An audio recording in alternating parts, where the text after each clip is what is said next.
Hello বন্ধুরা, সুখী রেসেলের সবাইকে স্বাগত। নমস্কার, আমি সুখী বলছি। আর আজকে আমি বানাবো সুজির রসমালাই। তো এখানে আমি দুধ দেব 2 বাটি, 2 বাটি মতো দুধ দিলাম। আর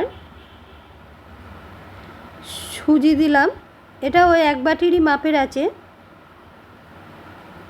যতটা দুধ সুজি তার হাফ।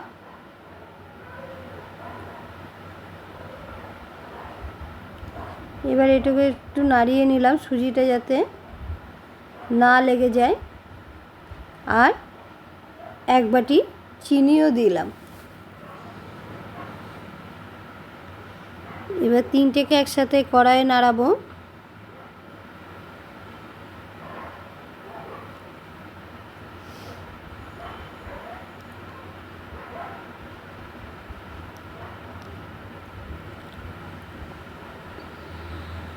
এবার এখানে 1 চামচ মতো ঘি দিয়ে দিলাম।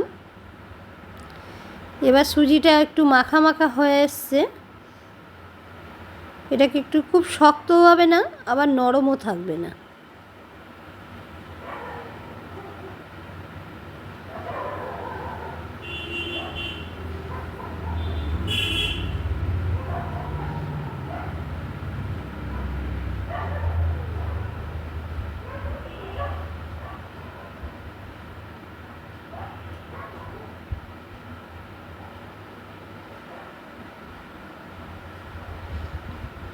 সুজিটাকে ভালো করে নাড়িয়ে নিলাম। এবার সুজিটাকে ঠান্ডা হয়ে হাতের মধ্যে ঘি নিয়ে নিয়েছি। এটাকে আর একটু মেখে নেব। মেখে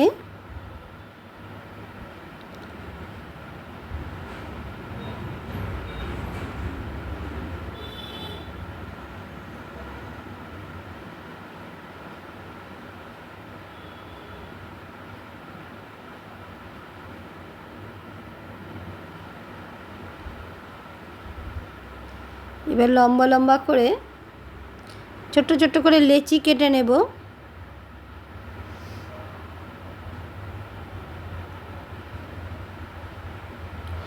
এই রসমালাইটাও খেতে খুবই ভালো লাগে। রসগোল্লা রসমালাই তো ছানার ভালোই লাগে, কিন্তু সুজির রসমালাইও খুব খারাপ লাগে না। এবার এটাকে আমি একটু লম্বা লম্বা চ্যাপটা চ্যাপটা করে এরম করে এগুলো একটা করে করে বানিয়ে নেব।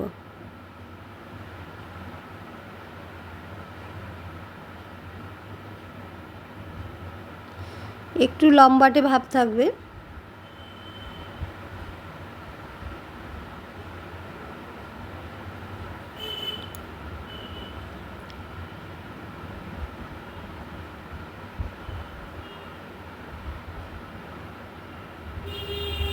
এইরকম করে আমি সবগুলোকে বানিয়ে নেব। এই যে আমার এগুলো বানানো হয়ে গেছে পুলিগুলা।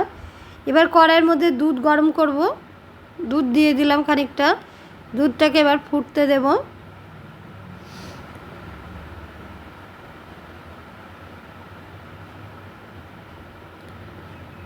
দুধটা ফুটে গেছে। এবার ওই দুধের মধ্যেই আমি আমুল পাউডার দিয়ে দেব।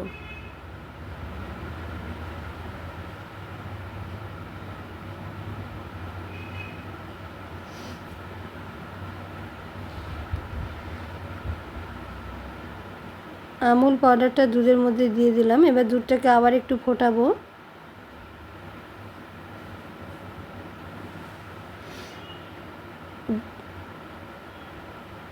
যদি আমার রান্না ভালো লাগে, আমার চ্যানেলটাকে একটু সাবস্ক্রাইব করবার অনুরোধ রইল। আর এলাচ দানা গুঁড়োগুলাও দিয়ে দিলাম। আর লাইক কমেন্ট একটু শেয়ার করে দেবেন। আমার চ্যানেলের বন্ধু হওয়ার অনুরোধ রইল। এখানে আমি খুব বেশি চিনি দেব না, এই 4 চামচ মতো চিনি দিলাম। এবার দুধটাকে মাখা মাখা করে ফুটিয়ে নেব। দুধটা বেশ মাখা মাখা হয়েছে। দুধটা আরেকটা দেখুন কমেও গেছে। এবার আমি পুলিগুলো দিয়ে ফোটাবো। এটা বেশিক্ষণ ফোটাবো না, সব পুলি কটাই দিয়ে দেব।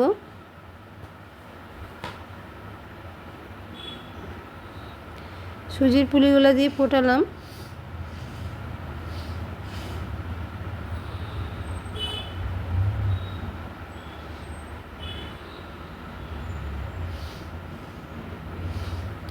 এই যে আমার হয়ে গেছে দুধের সুজির রসমালাই।